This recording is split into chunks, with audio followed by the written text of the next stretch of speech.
Hey y'all, welcome back to Sidewynders shed. Today we're actually in the shed.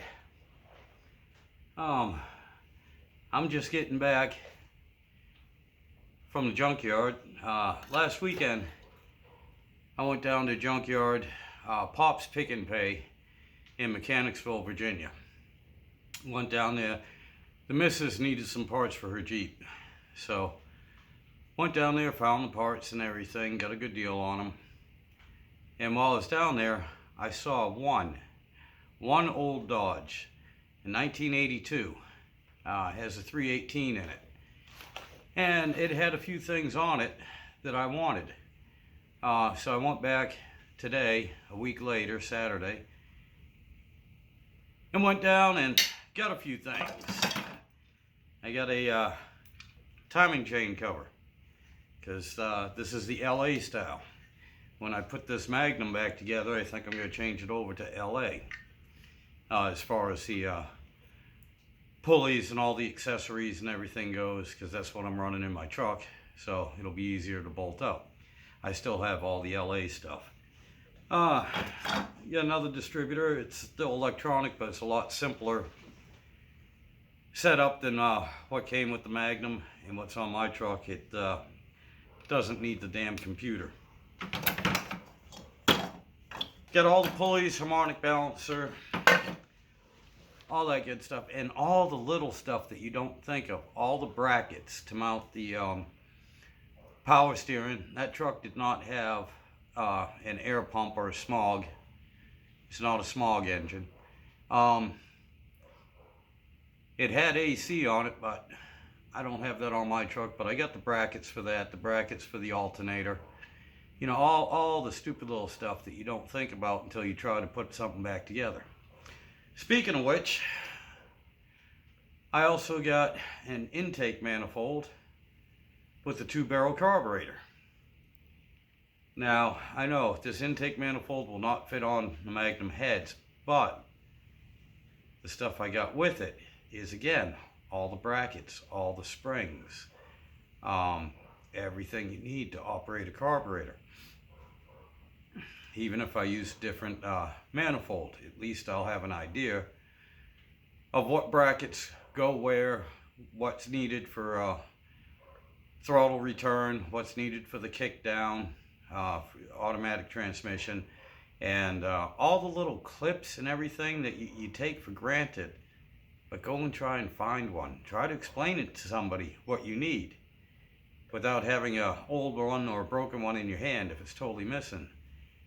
So this was a complete engine. So I took everything I could, including all the little bolts, nuts, screws, everything.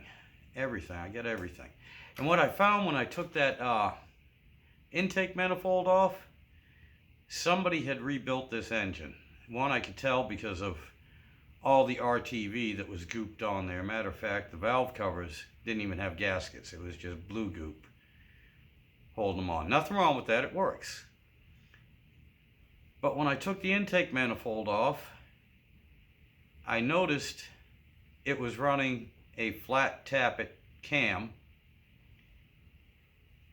but the engine block was a roller lifter engine block, which is nothing wrong with that. You can do that.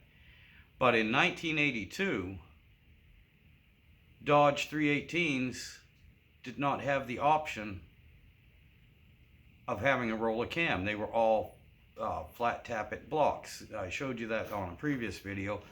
The bosses for the lifters are a lot shorter, and there's no place to hold the spider in that holds the dog bones in that keeps the lifters from spinning. Anyway, not a big deal. But the more I got into it, I was wondering why they have a roller cam block running a flat tappet cam, and they're just regular hydraulic cams. They're not solid lifters. I mean, they're hydraulic lifters, but they're flat tappet. And I was just wondering, okay, no big deal. Obviously, somebody rebuilt the engine. Somebody had to get another engine. But the more I looked at it, the more I found out they didn't get a later LA engine block and rebuild it. Like my truck is an LA engine, but it's factory roller cam, so the bosses for the lifters are bigger or longer. This turns out what they did was they got a magnum block for some reason and put LA heads on it. This is why the truck is in the junkyard. Because when I pulled those valve covers off, you can see that the top of the engine, the whole valve train, had not been getting any oil. They basically ran it dry, and I mean, the stuff, it was burnt on, baked on, just whatever oil had been in there for the initial break-in is all that was there. And they just ran that engine. I imagine they didn't get maybe 200-300 miles and the top end of it seized up. Because with the LA and the shaft rockers, they were just ate up. It was, you could just see that no oil was getting to the top of that engine. So I don't know what possessed them to do that. No telling. I don't know if they got a short block that they thought was an LA or just didn't know the difference. And again, with the amount of RTV that was all throughout that engine, whoever put it together, I hate to say it, they probably watched some idiot like me on YouTube telling them how to do things. But anyway, yeah, it wasn't a real professional job. And like I said, I'm sure they didn't get but a couple hundred miles on that engine before it locked up and just wasn't running right. Anyway, I just wanted to share that with you all. It's I can't blame them. No telling how long ago this was done, but all I can tell you is when I pulled the intake manifolds off, the bolts were rusted, but they weren't seized. So it hadn't been together for too long. It hasn't been in the junkyard for very long either, because it was a complete truck.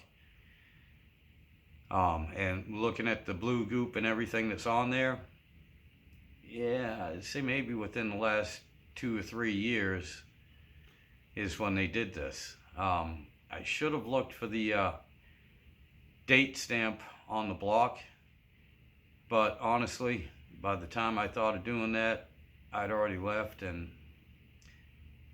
if it's still there when I go back in a couple weeks, I'll check it out and see what the date of the block is. Anything after 96, I'm pretty sure that they stopped using the LA blocks, the old stock LA blocks, and putting them in the magnums. So yeah, if it's newer than a 96 block, it's a definite magnum. But yeah, I didn't see any oil passage on it, so, or I didn't see the oil passage drilled out. So anyway, that's all I got from you, for you. I'm sorry, I'm tired. I'm tired. I'm old, I'm tired, and I'm out of shape. And I need to get something to eat. So you all have yourselves a good day, and I appreciate everybody that's been subscribing. And hit the like button, leave a comment. I know most of you guys leave a comment on Facebook when I show these videos, but skip that. Please leave a comment on the YouTube part of it, not just on the Facebook part, because the Facebook part doesn't do me any good. But YouTube, the more comments, the more likes, anything, it helps get some of this out there. And at least I get a little bit more feedback from people that I'm just not friends with on Facebook. I mean, anyone can leave a comment on YouTube. Anyway, y'all have a good day, have a good weekend. We'll catch you next time.